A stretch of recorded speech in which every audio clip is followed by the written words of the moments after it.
Bonjour à toutes et à tous. Alors, je suis ravie, de vous retrouver à l'occasion du 5e meet-up de la Comète Green Tech là depuis janvier. Alors aujourd'hui avec Mélissa et Jérémy, on voulait vous parler d'un sujet qui est plutôt d'actualité, hein, celui des intelligences artificielles, mais cette fois-ci sous le prisme de leur impact social et environnemental. Donc pour éclairer un petit peu, ces enjeux, on a l'honneur d'accueillir, avec nous, Jérémy Pastouré, donc auteur, journaliste et conférencier qui est également un expert reconnu dans le domaine du numérique responsable.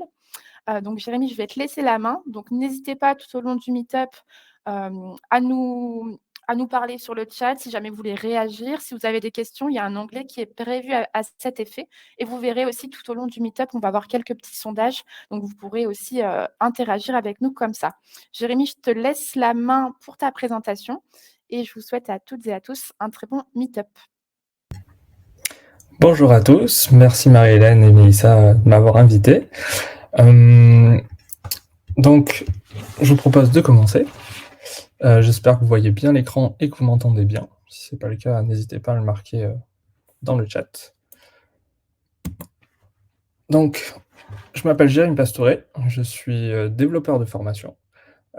J'ai pas mal travaillé sur différents outils, différents frameworks, notamment Falcon, pour lequel j'ai écrit un livre qui est assez costaud, qui est un framework qui permet d'avoir vraiment une bonne performance et une réduction d'impact sur des applications PHP qui peuvent être un peu lourdes comparé à d'autres frameworks si vous en connaissez.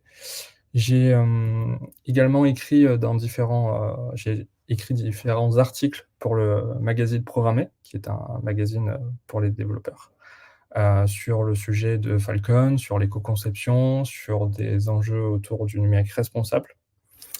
Et dernièrement, j'ai sorti un nouveau livre sur le numérique, sur l'impact du numérique et les clés pour agir, qui est disponible dans toutes les bonnes librairies et que vous pouvez aussi retrouver sur Internet.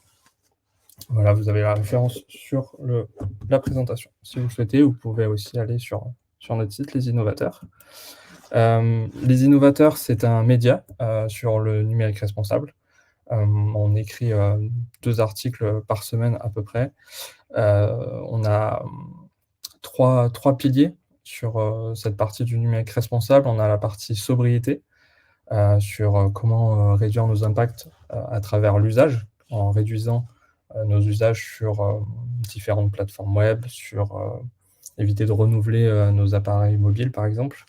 On a le pilier de l'éthique, sur la protection des données personnelles, par exemple, et sur l'usage des données qu'on peut avoir sur différentes plateformes, que ce soit médicales, que ça soit professionnel. Et on a le pilier sur l'accessibilité pour rendre le web le plus accessible possible à tous, et de même pour le numérique de manière générale. Donc, je vous propose d'aller directement sur le sujet de l'intelligence artificielle, mais de faire un bref récap sur qu'est-ce que c'est que l'intelligence artificielle, de revenir sur le principe et sur comment on a démarré cette aventure de l'intelligence artificielle dans le monde du numérique. Donc, je ne sais pas si vous le savez, mais il y a 3 niveaux d'intelligence artificielle. Il y a le premier niveau, c'est l'intelligence artificielle spécialisée, ANI en anglais, le N c'est pour Narrow. Ces intelligences artificielles, vous les côtoyez forcément. Vous avez par exemple Siri, où on l'a entraîné à identifier des mots clés, des skills, des compétences. Par exemple, de lancer la radio. Pour Alexa aussi, c'est la même chose. Lancer telle radio, donc elle a été entraînée pour retrouver ces mots-clés-là et déclencher des actions qui ont été développées par des équipes de développeurs. Donc elles sont vraiment spécialisées à faire des tâches bien définies. On a par exemple pour le GPS, en utilisant différents paramètres routiers, de calculer le meilleur itinéraire. De la même manière pour la musique, enfin voilà, c'est le premier niveau d'intelligence artificielle qu'on a eu l'occasion de tester et qui ont leurs limites que vous avez sans doute pu détecter. Le niveau qui est supérieur, c'est les intelligences artificielles générales, AGI. C'est un peu l'objectif actuel qui est visé par les grands groupes qui travaillent sur l'intelligence artificielle, un peu comme pour ChatGPT. Là, l'idée, c'est de se rapprocher de l'intelligence humaine, où, on peut lui poser plein de questions et elle nous répond sur différents domaines. Donc c'est là où ChatGPT est assez impressionnant. La version 4, beaucoup d'experts se disent qu'on s'en rapproche vraiment, assez rapidement. On n'y est pas encore parce que, l'IA ne sait pas encore, vraiment inventer de nouvelles choses ou interagir, enfin, comment dire? Avoir la même manière de penser qu'un humain. Par exemple, si vous avez un enfant et que vous lui donnez une balle ronde et qu'il y a un carré, enfin, faire passer une balle ronde dans un carré, l'enfant va essayer et puis il va comprendre que c'est pas possible, il va laisser de côté. Tandis que l'intelligence artificielle va pas s'arrêter de tester parce qu'on lui a demandé de faire passer cette balle dans un trou carré et voilà. Et il y a différents niveaux encore, autour de cet aspect d'intelligence artificielle générale, proche du cerveau humain, qu'elle n'a pas encore atteint. Mais c'est le principal objectif, en tout cas actuellement, et qui demande une forte, puissance de calcul, pour l'atteindre et des algorithmes, et cetera. Je ne vais pas passer aussi sur la partie, comment fonctionne le réseau de neurones, et cetera. Et Jérémy, je me permets parce que du coup, on a une question là dans le chat de Ronan qui nous demande à quel moment finalement on différencie du code donc standard qui effectue des tâches et des actions et l'intelligence artificielle. En fait, on le voit en fonction de qu'est-ce que ça déclenche. Typiquement pour Alexa, Siri, c'est vraiment des trucs bien définis, où on voit bien que c'est quelque chose qui a été développé. Ils ont souvent aussi des mails qu'ils envoient quand il y a des nouveaux skills, des nouvelles compétences, qui apparaissent. Donc là, c'est vraiment quelque chose où on a pris l'intelligence artificielle, on l'a entraînée à faire une nouvelle tâche, on la diffuse aussi au public, concerné et on dit: «Voilà, l'IA peut faire ça» et c'est vraiment sur la partie ANI. Tandis que sur une AGI, on serait vraiment sur des nouvelles tâches. On l'approche vraiment avec ChatGPT où on peut lui donner, par exemple, tous les textes de loi pour calculer les impôts. Elle va tout analyser et nous dire: «Voilà, vous allez, payer tant d'impôts». Il y a vraiment cet aspect, compréhension du texte et derrière, finalement, c'est des algorithmes de logique de compréhension, mais voilà, c'est là qu'il y a un peu la différence. J'espère avoir répondu à votre question. En tout cas, s'il y en a d'autres, n'hésitez pas. Le niveau au-dessus, c'est la super intelligence artificielle. Donc là, c'est le niveau, ultime. C'est, une intelligence artificielle qui est encore plus performante que le cerveau humain. Hem, il y a la présentation qui a switché, ouais. Je sais pas si donc là, c'est plus de l'intelligence artificielle qu'on a pu retrouver, dans des films. Enfin, c'est un peu l'objectif, final de nous aider, sur des enjeux, médicaux, par exemple, trouver des remèdes, des vaccins à certaines maladies que nous, humains, on pourrait pas trouver comme solution, en tout cas rapidement. Voilà, c'est le dernier niveau, qui a été défini autour des intelligences artificielles. Après, il y en aura peut-être d'autres qui apparaîtront, au fur et à mesure du temps. Actuellement, on parle pas mal d'intelligence artificielle puisqu'il y en a deux populaires qui sont apparus, qui sont très utilisés et dont on a entendu parler pas mal dans les médias, par exemple. On a ChatGPT, donc qui est une, intelligence artificielle conversationnelle dont l'objectif est vraiment d'avoir une conversation, vraiment proche, d'une conversation humaine, où on peut lui poser des questions. On a vraiment un suivi, c'est-à-dire qu'il y a une mémoire, qui est inscrite dans le chat qu'on a. Ça s'appelle des paramètres que l'intelligence artificielle peut gérer. Tout l'historique, en fait, est récupéré sur une conversation et on peut interagir vraiment sur cet historique-là. Avoir vraiment un fil de conversation directement avec l'intelligence artificielle. Malgré tout, il y a des aspects où elle n'a pas suffisamment de connaissances, où elle n'a pas vraiment de points de vérification. C'est-à-dire que l'entraînement, de cette intelligence-là a eu des limites. On pouvait lui demander, il y a un moment, comment cuisiner les œufs de chat et elle nous disait que c'était pas bon, pour les consommer, que voilà, qu'il y avait des problèmes.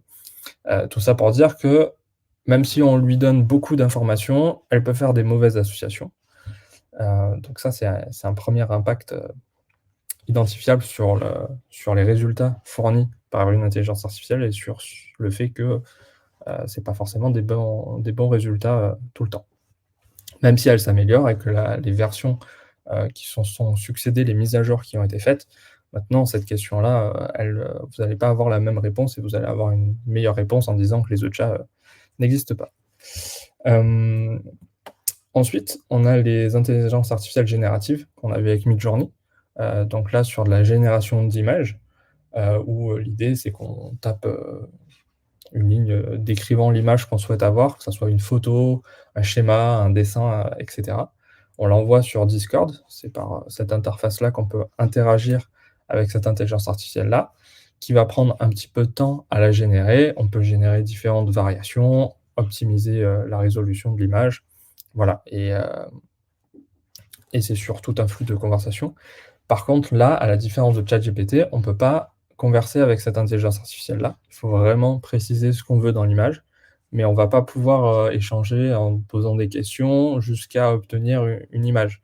Par exemple, là, sur cette photo qui a été réalisée, on ne peut pas lui dire « enlève le cintre », par exemple. Il faudrait remodifier la phrase en disant un t-shirt blanc sans le cintre, etc., etc.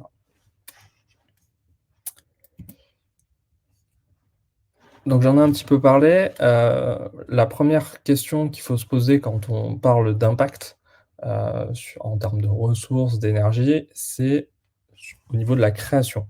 C'est un petit peu la même problématique quand on parle de l'impact, par exemple des voitures, où il y a un gros impact à la fabrication des voitures. Bah là, c'est à peu près la même chose sur les intelligences artificielles, même si on a l'impression que c'est moins grave parce que, on crée l'intelligence artificielle à un moment donné et après cette intelligence artificielle est utilisée par la suite.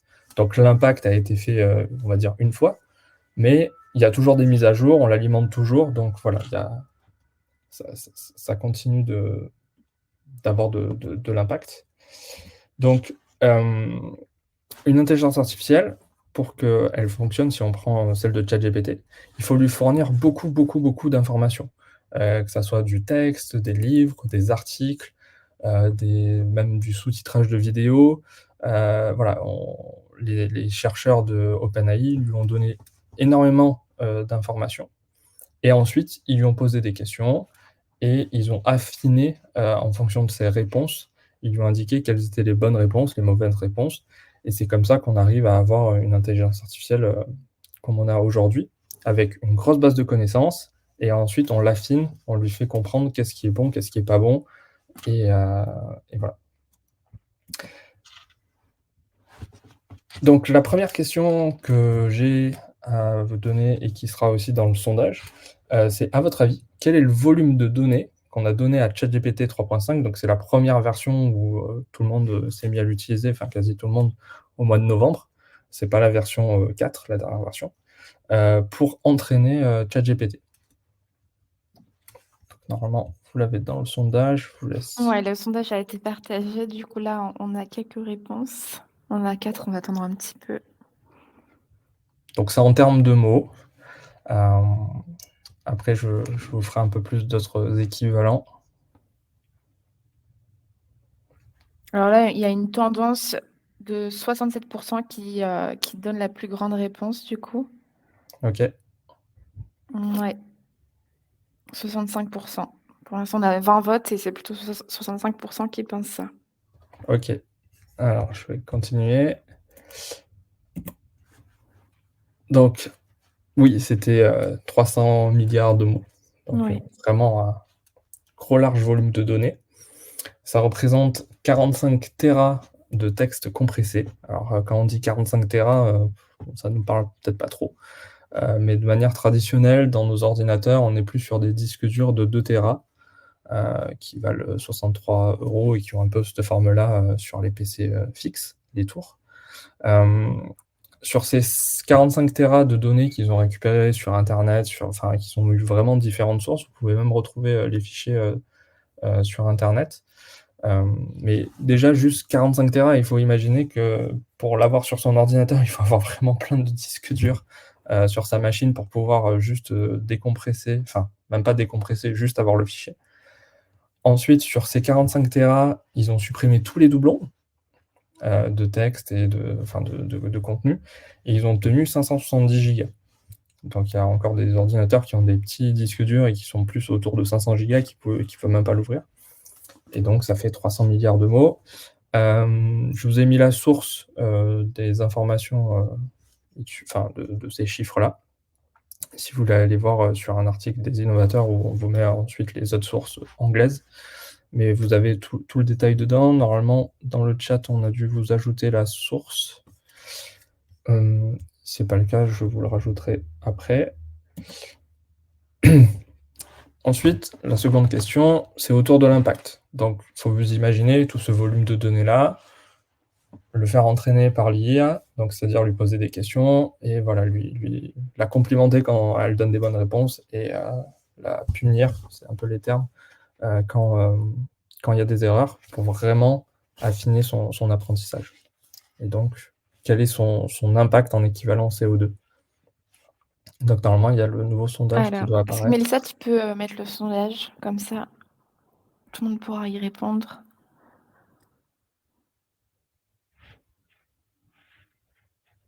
Ah, ça y est, il vient d'apparaître. Donc je vous propose de répondre donc à l'impact équivalent CO2 de l'entraînement. Vous avez une petite idée?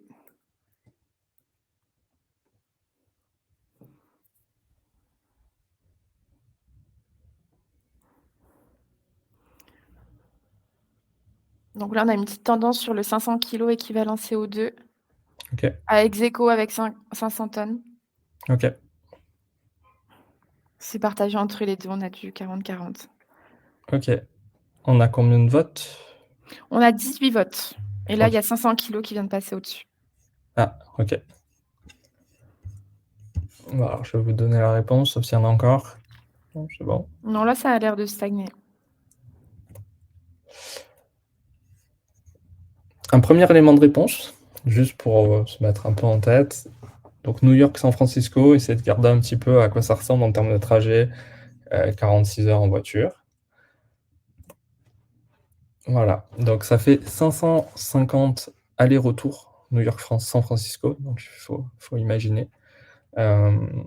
Soit 2 536 765 kilomètres en voiture, soit 552 tonnes de CO2.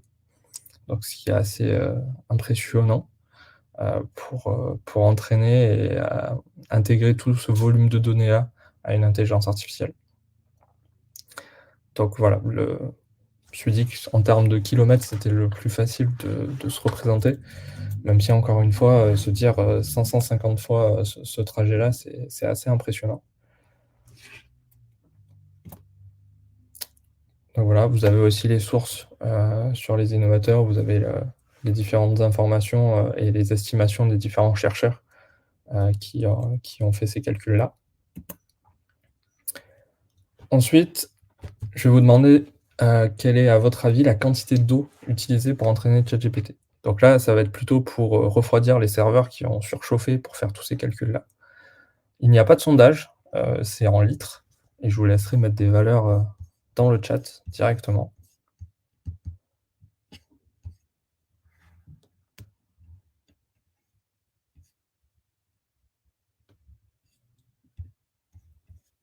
Jérémy, on a juste une question entre-temps de Ronan qui nous demandait comment les calculs avaient été faits pour les allers-retours. Je ne sais pas si tu avais des précisions? En fait, il y a des chercheurs qui ont fait des tests sur des intelligences artificielles qui étaient un peu plus open source et sur l'impact que ça avait, et ensuite ils ont retranscrit ça par rapport au volume de données, que le président de OpenAI a indiqué dans une interview de la BBC de mémoire, et c'est comme ça qu'ils ont fait leur estimation, d'impact, sur l'entraînement, de l'IA. OK, ça marche, merci. Et du coup, entre-temps, on a eu quelques réponses dans le chat. On a du 100 millilitres, du 500 millilitres. Il y a Vivien qui nous dit 50 piscines olympiques. Ah, j'ai pas fait en piscine olympique.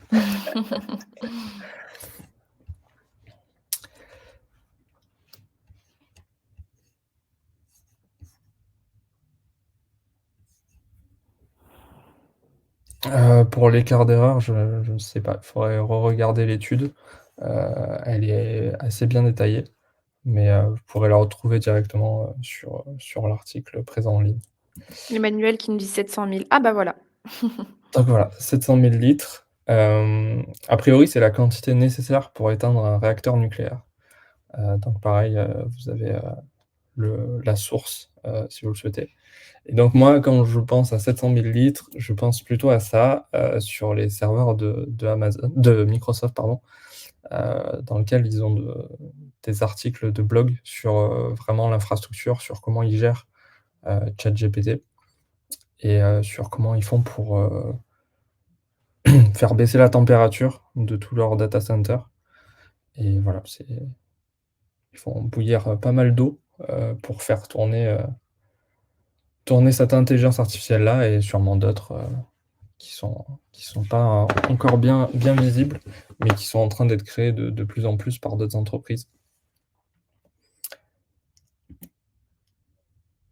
Donc là, on a vu, l'impact, en termes de ressources. Donc il y a la consommation d'eau, il y a de l'impact, électrique, de la ressource. On a aussi une implication humaine, comme je vous l'ai dit, sur l'entraînement de l'intelligence artificielle. Il a fallu la superviser. Il a fallu aussi, la rendre plus éthique, supprimer cette partie qui peut être, avec des contenus, violents.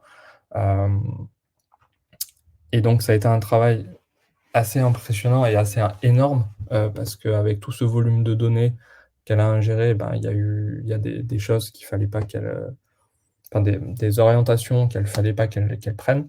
On l'a vu avec, l'intelligence artificielle de Microsoft qu'ils avaient sorti sur Twitter qui s'appelle Tay, il y a un petit moment et qui est devenu, raciste, assez rapidement en se basant sur les réponses, de Twitter, enfin des gens de Twitter.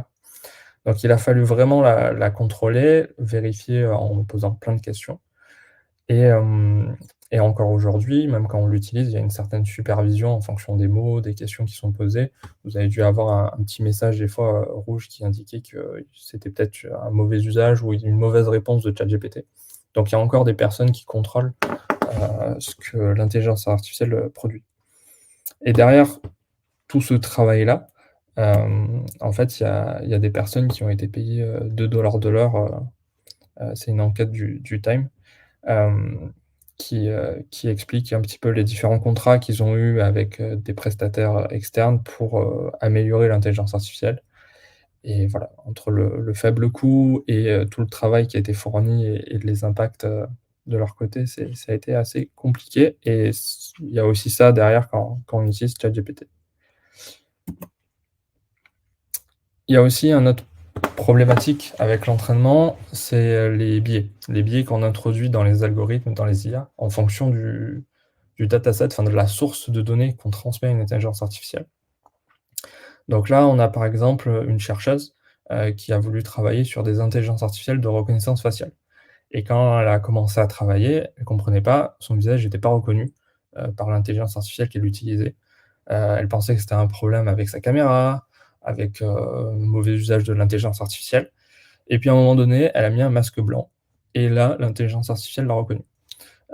Donc ça, le problème, c'est que la source de données était principalement composée, de photos, d'hommes blancs.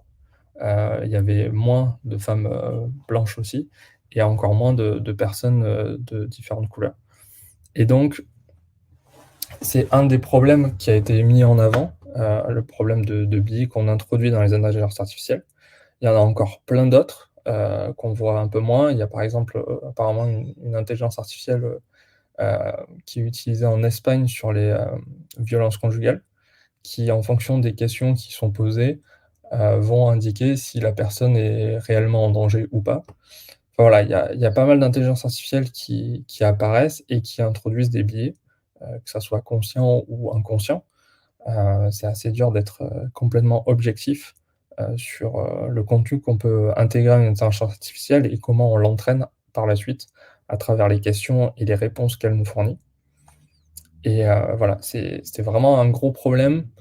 On peut dire surtout quand c'est une entreprise, qui la gère, là, par exemple pour OpenAI, où on ne sait pas trop quelles sont les personnes qui ont entraîné l'intelligence artificielle, enfin, quel biais, ils ont, de leur côté, en fait et de ne pas l'avoir laissé à un large, public, heu, de dire à l'IA qu'est-ce qui est bon et qu'est-ce qui est pas bon. Il y a effectivement le documentaire sur Arte sur l'IA qui est très intéressant sur ce sujet-là. Donc, je vous ai mis le lien de la chercheuse qui a travaillé sur cette problématique des biais de l'IA sur la partie reconnaissance faciale. Ensuite, je vous propose de passer sur l'impact autour de l'usage de ChatGPT. Donc, selon Statista, en 5 jours, ils ont atteint 1 million d'utilisateurs. Je vois juste qu'il y a une question, point critique du coup, sur les logiciels attachés à l'entraînement. Oui, oui, encore une fois, sur la manière d'entraîner l'IA, c'est une grosse problématique éthique, philosophique. Enfin, il y a plein d'enjeux autour de ça. Donc, uniquement en 5 jours, ils ont atteint vraiment un pic d'utilisateurs assez impressionnant et ça a continué encore et encore. Là, je ne sais même pas encore combien il y a d'utilisateurs qui ont utilisé l'intelligence artificielle et combien sont encore bien actifs. Quoi qu'il en soit, il y a des chercheurs qui ont fait des estimations sur ces valeurs-là pour avoir un calcul d'impact sur l'usage global de cette intelligence artificielle-là qui marche dans pas mal de langues en plus. On a Midjourney, qui est principalement sur Discord et qui est principalement aussi connu, pour lequel il y a eu un communiqué de presse le 9 mars qui indiquait qu'ils avaient plus de 1 milliard d'images générées sur leur outil. Plus de 30 millions d'utilisateurs de Discord qui utilisent des intelligences artificielles. Il y en a différentes sur la plateforme, encore une fois. Il y a des intelligences artificielles autour du texte, des résumés et principalement de l'image. Il y en a encore plein d'autres qui existent. Il y a Leonardo aussi. Enfin, il y a pas mal de choses qui tournent autour du Discord dans la partie intelligence artificielle qui génère des images. Et ça ne cesse de grandir. Donc, là, comme tout à l'heure, je vais vous poser la question de... Enfin non, là c'est un peu compliqué parce que c'est sur 1 mois en termes de kilowattheure, donc je vais vous donner la réponse directement. Donc là, l'idée, c'est de vous montrer que ça consomme beaucoup d'électricité. Un peu, encore une fois, vous pouvez penser à ces serveurs qui tournent avec de l'eau bouillante. Mais voilà, ça fait beaucoup d'énergie par mois et ça équivaut à l'utilisation électrique du Cambodge sur 1 an. Donc c'est assez encore impressionnant. Vous avez aussi les sources que vous pouvez retrouver dans le chat. En termes de matériel pour faire tourner cette intelligence artificielle-là par rapport au volume d'utilisateurs qu'on a actuellement, enfin qu'on a eu, parce qu'on n'a pas eu encore de nouveaux chiffres sur les utilisateurs sur ChatGPT. Mais en tout cas, pour fonctionner, ils ont besoin de cette carte-là, de chez Nvidia, qui coûte suffisamment cher, 20 000 €, plus de 20 000 € la carte graphique, qui a une grosse puissance de calcul et tout un système autour du réseau de neurones. Et donc Nvidia commence à bien remonter aussi en bourse et en valeur. Donc là, il y a un nouveau sondage, normalement, sur combien de cartes graphiques il est nécessaire pour OpenAI et Microsoft pour faire tourner ChatGPT actuellement. Et si vous allez sur le lien de l'article, vous aurez aussi la réponse avant. Alors, ça a commencé à voter là. On a une dizaine de votes. Et alors, on arrive entre du 20 000 ou du 2 000 cartes graphiques. Il y a 20 000 qui prend un petit peu le dessus. Ok. Donc si vous voulez vous lancer dans une intelligence artificielle, vous voyez un petit peu en termes de budget Le ce qu'il vous coup. faut. Et voilà, si vous avez suivi d'autres webinaires sur tout ce qui est impact en termes de ressources informatiques, là où il faut aller creuser pour aller récupérer tous les minéraux et construire des ordinateurs, c'est assez impressionnant quand on lit à juste cette carte graphique-là qui doit être aussi impressionnante en termes d'impact et dont on n'a pas encore les informations sur ce qui la compose. Il y a Thomas qui demande une précision si c'est pour l'inférence ou le training. Si c'est pour... De ce que j'avais lu, c'était vraiment sur la partie, usage et pas pour la partie, entraînement. OK. Donc voilà un petit peu, le nombre de cartes graphiques. Donc c'est assez colossal et ça représente un certain coût, sur, l'infrastructure de Microsoft qui a été estimé, à 700 000 $. Hem, voilà, donc pareil en termes de ressources électriques, pareil, ça demande pas mal de de prise et d'énergie pour faire alimenter, toutes ces cartes graphiques. Donc on en vient un peu à comment on peut réduire l'impact de l'intelligence artificielle. Déjà on peut la débrancher, non on peut pas. Mais on peut déjà faire attention à notre usage. Donc un petit peu ce qu'on dit avec les vidéos sur YouTube, avec les vidéos mignonnes de chats. L'idée c'est de ralentir son usage, même si là on l'a quand même plutôt bien testé pour voir un petit peu, qu'est-ce qu'on pouvait faire avec l'intelligence artificielle. Mais maintenant qu'on sait qu'il y a un fort impact, de l'utiliser vraiment à bon escient et quand on en a réellement besoin et pas, je sais pas, générer des choses un peu moins nécessaires et utiles. Donc vraiment de limiter, que ça soit sur ChatGPT, sur la génération de contenu ou sur Midjourney encore plus, avec la génération d'images où on n'a pas suffisamment de chiffres actuellement. D'autant plus que les entreprises qui sont derrière ça sont vraiment pas transparents, sur, l'énergie consommée et sur ce qu'ils ont eu besoin de faire pour arriver à ce résultat-là. Il y a aussi la question d'adapter, ces prompts, enfin les questions qu'on pose à ChatGPT pour sortir de ces biais-là. Parce que même quand on va poser des questions à ChatGPT, on introduit aussi des biais. C'est-à-dire qu'on va orienter, sans le faire consciemment, exprès, des éléments de réponse à ChatGPT, que ça soit une question qui est plus, négative ou positive, que ça soit sur les opinions politiques ou, sur des façons de penser, sur des posts qu'on peut mettre sur LinkedIn ou et cetera. Donc de bien faire attention à comment on pose les questions, parce que de un, ça va nous sortir des réponses avec ces biais-là. Après, c'est peut-être voulu, en fonction de ce que va en faire, mais ce qu'on fait avec les intelligences artificielles permettent aussi de les entraîner, par la suite. Et donc on contribue un petit peu à son orientation, parce que forcément, si on a un volume de questions et de réponses assez important, peut-être qu'ils vont l'intégrer directement dans ChatGPT ou dans Midjourney. Hem, donc on a vraiment cette manière de comment on l'utilise et il y a aussi une option qui a été rajoutée grâce au RGPD, grâce aux différentes actions qu'il y a eu, au niveau européen principalement, pour faire appliquer, ces questions de réglementation de la vie privée et des données personnelles. Dans les paramètres de ChatGPT, vous pouvez désactiver l'historique. Alors ça peut être embêtant pour vous, je suis d'accord, mais vous pouvez désactiver l'entraînement. C'est-à-dire qu'ils vont supprimer, les informations que vous avez données à ChatGPT. Donc ça peut être, des informations aux clients pour, rédiger un mail, par exemple. Ça peut être, des articles où vous voulez transformer un article en post LinkedIn. Voilà, tout ça, ça va permettre avec cette option, enfin c'est censé, supprimer les informations et éviter, que ça l'entraîne.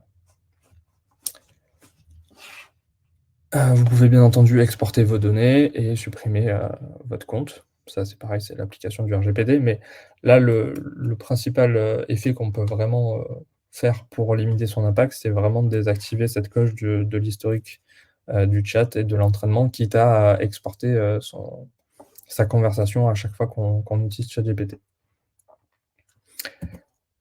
Ensuite, si vous avez un site web, que ça soit pour votre entreprise ou même pour vous-même, vous pouvez désactiver, le la récupération d'informations par, ChatGPT.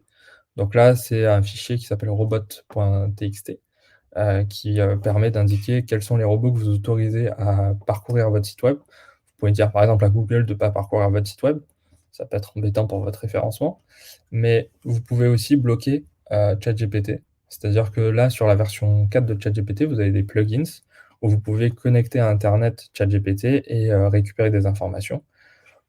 Voilà, ça c'est un moyen, en tout cas, dans la norme, du web, de bloquer ChatGPT et de dire: «Non, je ne te donne pas accès soit à tout le site, soit à telle et telle page». Donc pareil, ça évite d'alimenter encore cette surmachine, si vous voulez pas partager non plus votre contenu et que ça apparaisse dans la base de données de ChatGPT. Vous pouvez, indiquer différentes pages aussi spécifiques que vous voulez pas qui soient présents. Voilà. Après ça peut poser aussi des questions sur la partie, référencement, SEO, quand on voit qu'il y a Google ou il y a, Bing qui intègre de l'intelligence artificielle pour reproduire des réponses. Donc voilà, c'est encore une fois, c'est de l'arbitrage à faire, en fonction de vos entreprises et de vos enjeux. Ensuite, il y a des problématiques, légales. C'est-à-dire que lorsqu'on va poser une question à ChatGPT et qu'elle va nous fournir une réponse, que ça soit même pour créer du code informatique, puisqu'elle sait bien le faire aussi, heu, qui a la propriété intellectuelle de ce qu'elle fournit? Est-ce que c'est ChatGPT qui a sa propre propriété intellectuelle par rapport à ce qu'elle nous génère? Pareil pour Midjourney, est-ce que les images que Midjourney, crée appartient à Midjourney? Ou est-ce qu'elle appartient à l'entreprise qui a fait Midjourney? Est-ce qu'elle appartient à la personne qui a écrit, le prompt, enfin la commande qui a demandé à Midjourney de générer une image? Est-ce que ça appartient aux auteurs qui ont contribué à l'intelligence artificielle? C'est-à-dire que pour Midjourney qui s'est alimenté par des images et des œuvres, est-ce qu'une partie de l'image qui a été utilisée par l'intelligence artificielle pour générer la photo, bah, c'est à cette personne-là qui a une partie des droits d'auteur? Enfin voilà, c'est une grosse question, une grosse problématique. Heu, je crois que le gouvernement américain a dit que c'était plus pour la machine, enfin pour l'intelligence artificielle qu'avait la propriété intellectuelle. Voilà, donc c'est encore, en cours de débat, il y a des Mmh. choses qui se passent. Mais voilà, il faut faire attention à ça parce que si vous commencez à utiliser ChatGPT ou même d'autres, éléments, enfin d'autres intelligences artificielles pour créer par exemple du code informatique, à un moment donné, on peut peut-être vous dire que non, ce code-là vous appartient pas, qu'il faut payer des royalties, enfin des droits d'auteur, Mmh. à l'entreprise en question. Voilà, sachant qu'il y a par exemple un développeur qui a réussi à prouver qu'il y avait Copilot, qui est une intelligence artificielle pour créer du code informatique intégré dans les logiciels, enfin dans les outils pour développeurs. Il a prouvé que l'intelligence artificielle a ressorti exactement son code source, parce qu'il a développé un truc assez précis, sur GitHub qui était en open source, mais qui indiquait qu'il fallait qu'on le mentionne, si on utilisait son code. Et donc, l'intelligence artificielle a reproduit sa ligne de code et son commentaire associé. Et donc il a porté plainte et il y a vraiment cette question autour de à qui appartient en fait le code qui est généré. Mmh. Pour, Microsoft et pour, GitHub, c'est à la personne qui reçoit le code source de mentionner que ça appartenait en fait à la personne qui avait créé le code source sur GitHub à la base. Donc voilà, il y a vraiment des enjeux, qui sont en cours et qui sont pas encore, définis et qui posent quand même pas mal de problèmes. On a eu aussi, l'affaire avec, l'histoire avec Samsung qui, eux, travaillent sur des innovations, qui, travaillent sur des brevets, sur des trucs, assez, futuristes et leur équipe de développement a eu un problème autour de code source, ont eu des problématiques de langage, de manière de développer et donc ils ont filé une partie du code source à ChatGPT pour, avoir de l'aide et trouver une solution. Et donc, ils ont transmis des données, confidentielles et importantes pour la société et des données qui vont être utilisées pour, réentraîner ChatGPT pour une nouvelle version potentiellement. Et donc sur cette nouvelle version-là, on pourrait poser la question à ChatGPT: «Quels sont les nouveaux brevets sur lesquels, Samsung travaille?» ou, «Quels sont les morceaux de code source sur lequel Samsung a eu des problèmes?» Et donc on pourrait donc avoir des fuites de données, de cette manière-là. Ils ont eu aussi un autre problème où en fait, quand ils font des réunions, apparemment, ils ont besoin de faire des, conversions, enfin des comptes rendus, sous la forme de PowerPoint pour chaque réunion. Et donc ils ont utilisé des intelligences artificielles qui transféraient, la parole en texte et ils ont utilisé ChatGPT pour faire des résumés de ces réunions-là, à partir de notre intelligence artificielle-là, pour après les retranscrire dans des PowerPoint, des réunions, confidentielles. Et donc pour parer à ça, Samsung a dit qu'ils allaient travailler sur une intelligence artificielle en interne Mais voilà, c'est encore d'autres pistes de problématiques qu'on peut avoir en entreprise. Et du coup, on a Laurent qui fait une remarque intéressante. Du coup, chez le client dans lequel, chez qui il travaille, Laurent, bah, ChatGPT a été bloqué justement pour des OK, raisons de protection, des données. super. Bah, voilà. Donc Une là, au moins, solution. il y a déjà une entreprise, enfin, peut-être sûrement d'autres entreprises qui ont pris C'est pas la acte. première fois que j'en entends parler, donc je pense que ça commence à OK. mmh. Il y a aussi, l'IA Act, qui est en train d'être, travaillé au niveau européen, qui, classifie, l'intelligence artificielle autour de 4 niveaux de dangerosité. Donc il y a minimal, limité, élevé et inacceptable. Si une intelligence artificielle atteint le niveau inacceptable, elle a un refus catégorique d'être utilisée, en tout cas sur le territoire européen. Ensuite, il y a différentes normes, que vous pouvez retrouver, sur le site, heu, de l'Union européenne. Je vais vous le rajouter sur le chat parce que celui-là, je ne l'avais pas transmis avant. Voilà, je vous laisse regarder. Mais voilà, il y a vraiment des choses qui se passent et qui sont vraiment en cours et qui devraient sortir, prochainement. Il ne faut pas oublier d'appliquer, le RGPD, c'est-à-dire d'être transparent, sur l'usage d'intelligence artificielle. Donc si dans vos applications web, sur vos sites web, vous utilisez une intelligence artificielle, il faut le préciser, à vos utilisateurs parce que, voilà, ça reste un prestataire externe. Il faut l'indiquer qu'il y a un traitement qui est fait au niveau de votre donnée et qui est envoyé à un tiers et qu'il faut que le client soit d'accord avec ça. Donc voilà, même avec le RGPD et la réglementation actuelle, il y a des choses à faire et il y a un devoir d'informer et de faire aussi attention à ce qu'on fait même, en dehors de ça. Si vous avez vos bases de données clients et que vous souhaitez écrire des mails personnalisés, bah, il faut avoir l'accord du client pour transmettre des informations confidentielles à ChatGPT, par exemple, pour lui réaliser un mail personnalisé. Donc il y a plein d'applications où il faut faire, vraiment, très attention et d'impact qu'il peut y avoir, par la suite, parce qu'on pourrait entraîner ChatGPT avec ces données personnelles-là aussi. Il y a aussi, l'histoire avec l'entreprise, Coco, qui est américaine, qui, permet d'aider des personnes qui ont des soucis, dans leur vie ou qui se posent des questions, enfin voilà. Hem, En gros, ça se passe sur Discord. Ils peuvent, échanger avec des personnes humaines sur leur état, sur leurs problèmes, voilà. Il y a eu pas mal de choses qui sont sorties aussi pendant la période du covid. Le fait est qu'ils ont branché, leur système de conversation avec ChatGPT et en gros, ils ont permis aux personnes humaines qui échangent avec des personnes qui ont des soucis, d'utiliser directement ChatGPT et donc d'alimenter ChatGPT avec les problématiques des personnes et de leur fournir des réponses. Donc dans un premier temps, les retours étaient plutôt positifs de la communauté des personnes qui avaient des difficultés, mais on la société ne les avait pas prévenus qu'il y avait ChatGPT derrière. Et quand ils l'ont su, bien sûr, ils étaient très, très mécontents et ils ont remarqué qu'il y avait pas d'émotion, enfin voilà, que c'était vraiment différent et dégradé, d'une relation humaine, mais qu'en même temps, c'était beaucoup plus objectif.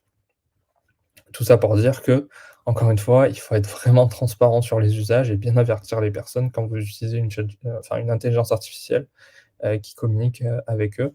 Je vous ai mis aussi la source, de de ça et d'autres dérives qu'on peut avoir autour de la partie, psychiatre et psychologue avec les intelligences artificielles où il y a pas mal de sociétés qui travaillent sur ce sujet-là.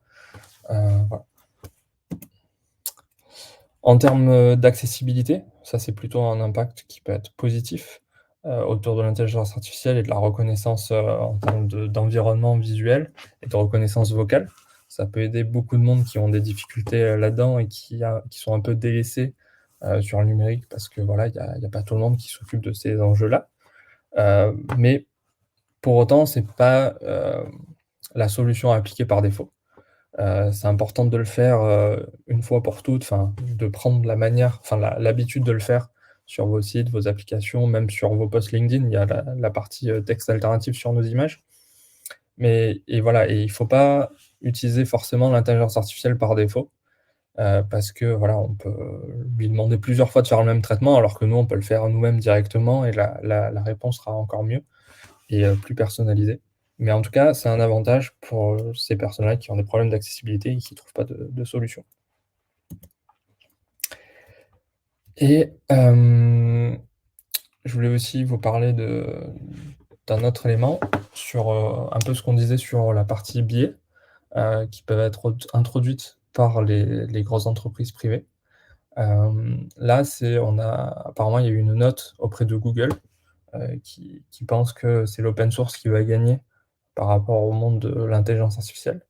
En fait, ils ont remarqué que, les modèles, disponibles en open source montaient rapidement en compétences. Là, on voit que Llama, donc c'est la version open source d'une intelligence artificielle de Meta, Facebook, qui a été publiée pour une communauté de chercheurs et puis après qui a fuité un peu plus en mode open source, qui a été encore alimenté par d'autres chercheurs qui ont été, un peu plus entraînés, qui ont vachement augmenté en 2 semaines, leur niveau de compétences par rapport à Bard et à ChatGPT. Et ensuite, une semaine après, il y a eu, Vicuna, qui aussi a eu, pas mal de bonnes réponses. Enfin voilà, tout ça pour dire que du côté de l'open source, ça avance vite, ça intéresse beaucoup de monde et l'idée, c'est vraiment d'avoir un jeu de données, encore plus ouvert et d'entraîner, l'IA avec, beaucoup plus de monde et voilà, être, un peu plus transparent. On a, Open Assistance, je ne sais pas si, vous en avez entendu parler, dont l'objectif est vraiment, de faire en sorte que tout le monde puisse contribuer à l'entraînement de leur intelligence artificielle. Donc il y a une partie où on peut contribuer en posant des questions. Ensuite, il y a la partie où nous, contributeurs, on écrit la réponse à la question. Il y a aussi la partie où on évalue les 2 parties, c'est-à-dire qu'on évalue la question en disant: «Oui, c'est une bonne question». Il y a la partie où on évalue la réponse de la personne et donc tout ça, ça permet d'entraîner une nouvelle intelligence artificielle qu'ils sont en train de faire avec Open Assistance. Il y a, ensuite, ils posent des questions à l'intelligence artificielle aussi pour voir si les bonnes réponses sont bien présentes. Enfin voilà, ils font vraiment le processus de bout en bout pour que tout soit ouvert et qu'il y ait le moins de biais possible. L'IA est disponible en différentes langues, l'interface aussi, pour que vraiment tout le monde puisse, collaborer, sur cette nouvelle intelligence artificielle, enfin, sur ces nouvelles intelligences artificielles, puisqu'il y en a plusieurs qui apparaissent au fur et à mesure du temps. C'est ce qui permet de conclure, cette présentation. Merci pour votre attention. J'espère que ça vous a plu, que ça vous a donné des pistes, que ça soit, des pistes de réflexion sur l'impact et d'y penser quand vous allez utiliser des intelligences artificielles ou que ça soit, sur l'usage, sur la sobriété, sur comment mieux les utiliser.